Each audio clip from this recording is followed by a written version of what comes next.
My husband always looked down on me and was uncooperative in our married life. Every now and then he'd say, "You should be grateful to me, a high earner," and belittle me, a vocational school graduate. One day my husband said, "You should appreciate what you have in me," and he left home. "Are you ready to apologize yet?" That's what he asked when he contacted me, and I told him, "It's more comfortable without you." My name is Annika, and I'm 28 years old. I met my husband Matthew, who's the same age, through a mutual friend. When I met him, I had just graduated from a vocational school in the countryside and moved to the city for work. Matthew, who was from the city, actively taught me about urban life. "Ask me anything about this place. You must be lost since you just came from the countryside, right?" Well, I'll take you up on that offer. I'm confused about the train transfers, and then, when I asked various questions, Matthew said, "I'll guide you." Matthew, who showed me an unknown world, was very reliable, and I gradually became attracted to him. On his days off, Matthew would take me to popular tourist spots, and we started seeing each other every weekend. Gradually, we began to have dinner after work more often, and it became natural for Matthew and me to be together. So it was only natural that he proposed to me. I had no reason to refuse, and Matthew and I became a married couple before we knew it. However, as our married life continued, Matthew began to look down on me. "You're going to keep working after we get married, right?" I looked into Matthew's eyes and answered his question. "Yeah, I'm planning to. We have to pay the mortgage on our new home." "Really? Alright, do as you like, but don't slack off on the housework, okay?" "What? Since we're both working, let's share the housework." "Share? Unlike you, a vocational graduate, I have a responsible job. I don't have time for housework." "But I have work too." "Work? It's probably no different from part-time work, right? Besides, there are plenty of replacements for someone like you who didn't even go to college. I'm expected by the company, so it's not the same. My work is many times more important than yours." "But..." "There's no but. It's only natural for the one who doesn't earn to do the housework." "I think that's wrong, though." "You wouldn't understand since you didn't even go to college. That's common sense." I had my own opinions, but I didn't want to fight so early in our marriage. I gave up on persuading Matthew and decided to do all the housework myself, as he said. I had been living alone for a long time, so I wasn't bad at housework. I had been cooking for myself while working, so it was just for two people now. I quietly obeyed Matthew. Perhaps encouraged by this, he gradually became more unreasonable. "From today, I'll manage all the salary. I'll give you living expenses, so manage with that." We had moved our savings to a joint account before marriage, and after marriage, we planned to use our money carefully and gradually increase our savings. But Matthew suddenly said, "I'll manage everything." The living expenses Matthew gave me were only $100. $100? Is this just for food? The other daily necessities are separate, right? "What? That's all the money I'm giving you. You can manage with $100 as a housewife, right?" Food, daily necessities, medical expenses, all of that for just $100 a month? It's impossible. "It's not impossible. You'll do it. I come home tired from work every day. I won't forgive you if you skimp on meals." Moreover, Matthew was picky about the menu, and he'd become grumpy if it wasn't luxurious. "What's this? Just this little bit of meat? Lately it's all cheap meat. I want you to serve me some expensive meat after I've worked all day." "But with $100 for living expenses, it's impossible. If you want to eat meat, can you increase the living expenses a bit?" "No more whining! I can't give you any more." "Why? If we combine both our salaries, we should still have some left over for rent and utilities, right? I want you to use some of the savings for living expenses." "The balance is decreasing. I can't increase it anymore." "What? We're not saving? Why, when I'm saving so much?" "How should I know? Maybe the $100 for living expenses is still too much." "You haven't been checking the details, have you?" "What man would bother looking at that?" "If the balance is decreasing, you need to check what it's being spent on to manage it properly. What on earth are you spending so much on? You've been coming home late lately. Is it the drinking expenses?" "The drinking is for business relationships and entertaining. Don't criticize how I do my job." It seems that Matthew was using the money in the account as he pleases, without even checking the details. Upon further investigation, it wasn't just drinking. He was buying things for his hobbies, making excuses like a break from work, and doing whatever he wanted. No wonder the savings were decreasing. Hey, the money in our joint account is what we both contributed when we got married, right? Shouldn't we save a little more? Then Matthew yelled at me. Don't be so noisy when I'm supporting you. You should be grateful to live under a high earner like me. Matthew's salary is $1,500 a month. Is that considered a high salary? But in Matthew's company, he seems to be on the higher end of the pay scale. Because of that, Matthew has completely convinced himself that he's a high earner.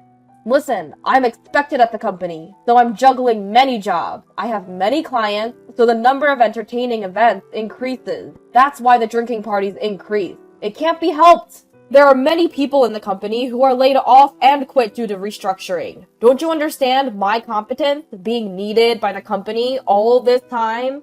His reasoning is just too selfish. I had kept quiet until now, but I finally couldn't stand it anymore. I'll be clear about this. A salary of $1,500 is not a high salary or anything. Nowadays, everyone gets more for their first salary. For your age, only getting $1,500 is actually too little. But in my company, if you say you're a high earner in the company, isn't it that Matthew's company's salary level itself is low? What did you say? Also, if you're going drinking for entertaining, the company should cover it as an expense. It's strange for you to bear it personally. Well, it's common, isn't it? Is it? And the people around you who quit, were they really laid off due to restructuring? What do you mean? Well, no one explicitly said it's restructuring, but employees are regularly decreasing. Isn't it that everyone's quitting because they hate the company's harsh nature? The salary is low, overtime pay is hardly given, and they don't even let you use expenses for business drinking. That could easily be classified as a so-called black company, don't you think? What did you say? People like Matthew, who work for low wages without questioning anything, are valuable to the company in a way. But aren't you just being used rather than being relied upon? I said too much. I realized it too late. Matthew's face turned bright red and his shoulders were shaking. You, a country bumpkin and a vocational school graduate, wouldn't understand society? $1,500 is a low salary? You're just a sore loser. A sore loser? Yes! I saw your pay stub the other day and you only made $1,000. What? Where did you see that? Looking at my surprise, Matthew said triumphantly. The deposit statement was left on the desk. Fool, no matter how much you talk back to me, you still earn less than me. If I don't support you, you can't even live on your own. Stunned, I listened as Matthew continued. This is your punishment for defying me. I'll stay at my parents' house for a while. Try living on your own. You'll understand how much you need me. Parents' house? You can't be serious. I'll take both the joint account and my personal account passbooks and cards. You'll manage with just your earnings, won't you? With that, Matthew quickly packed his things and left. After he left, I started living alone. Living by myself, I quickly realized how comfortable it is. There's no one to complain about the menu when I cook. I can make whatever I want to eat. Since Matthew was the one who mostly messed up the room, cleaning is a breeze when I'm alone. Without a husband who drinks and comes home every day, I don't have to spend extra money. Would it be better if he's not here? Just when I started thinking that, Matthew called. Hey, are you alive? I thought you, being so stubborn, wouldn't come crying to me, so I called. Have you realized how much you need me? If you apologize now, I might come back. But you'll have to promise not to defy me anymore. You don't have to come back. At my immediate response, Matthew let out a strange, huh? I realized something after being away from you and being alone. It's better without you. Stop talking nonsense. How do you plan to live on your own? You can't live on $1,000, can you? What you saw wasn't my salary statement, but the amount paid for expenses. My company, unlike Matthew's, doesn't skimp on expenses. Expenses, you say? Yes, my salary is $4,000. What? $4,000? How can you, a vocational school graduate, earn that much?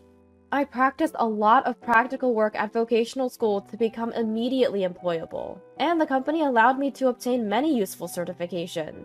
Thanks to those qualifications, I received offers from companies I wanted. And I've been promoted smoothly since I joined the company, thanks to the specialized skills I learned at school. So I think a $4,000 salary is a fair amount, and it's a natural result. How can you, a vocational school graduate, earn more than me, a university graduate? You always look down on a vocational school graduate, but Matthew, your university is just a 4-year institution and practically unknown, right?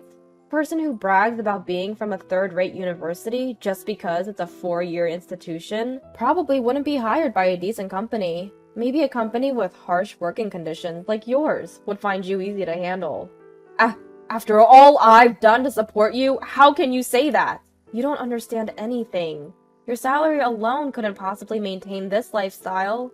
No matter how much we save on living expenses, $1,500 can't cover rent, utilities, your drinking expenses, and shopping for hobbies. If it weren't for my salary, we would have gone bankrupt long ago.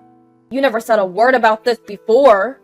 You were the one managing the account, right? I assumed you noticed. I'm surprised you had no sense of urgency even though the balance was steadily decreasing.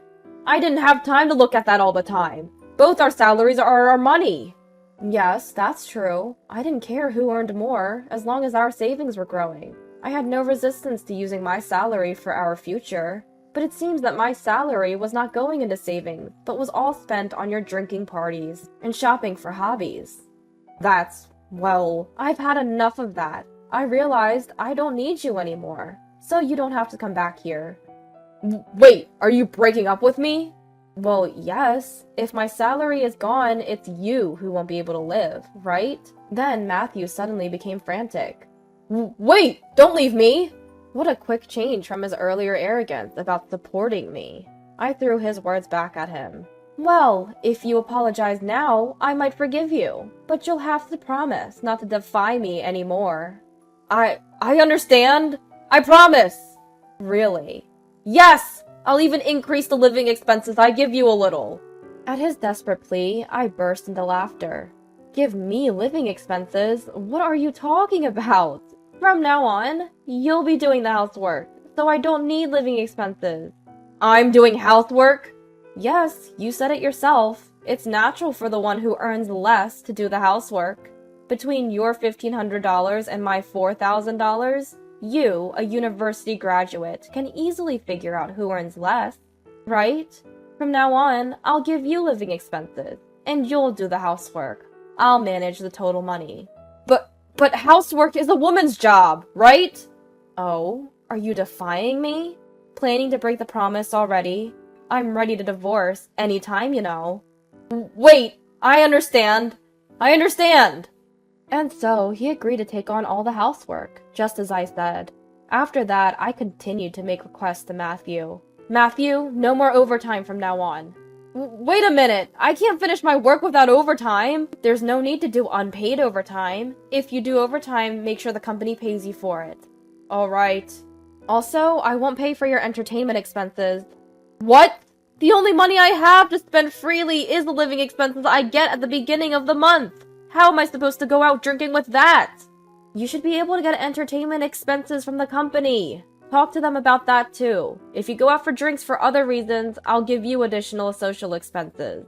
As I said, Matthew tried to negotiate with his company for overtime pay and entertainment expenses, but he was brushed off. The supervisors who had been flattering him with, "We rely on you," and "You're our star," suddenly turned cold. Matthew finally seemed to realize that his company was not normal. What Annika said was true. They just wanted an employee who would do unpaid overtime and self-funded entertainment without complaining. Matthew, who had given up on his company, then began job hunting. However, he couldn't find a company willing to hire him, a third-rate university graduate with no qualifications or skills. In interviews, he was told, "If you only had at least one qualification."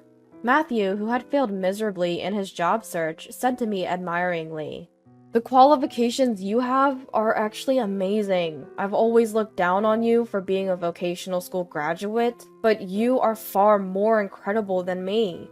I was wrong. I'm sorry for everything." Matthew, who had been uncooperative and unreasonable in our married life, had completely changed. In the end, he started working part-time at a nearby supermarket. I'm not as efficient at housework as you yet, so I chose a place where I can come home early. From now on, I'll support you from behind. Matthew, thank you. But I want you to continue job hunting. We can do housework whenever we can. Let's work together as a couple from now on. But even if I continue job hunting, it's impossible for me to join a company that pays better than you. Don't worry about that. I was originally against Matthew's idea that the one who doesn't earn does the housework. I just wanted you to understand that, so I said the same thing. Matthew, why don't you look for a job you want to do without worrying about money? After that, Matthew started checking job listings and studying for qualifications during his part-time work. If I don't have any skills, I thought I'd at least get some qualifications. Annika, can you help me with what I don't understand? Yes, of course. Although our relationship has become the complete opposite of what it was initially, Matthew and I are getting along much better than when we were newlyweds. I like Matthew now much more than the old him. I want to continue living together as a couple, combining our strengths.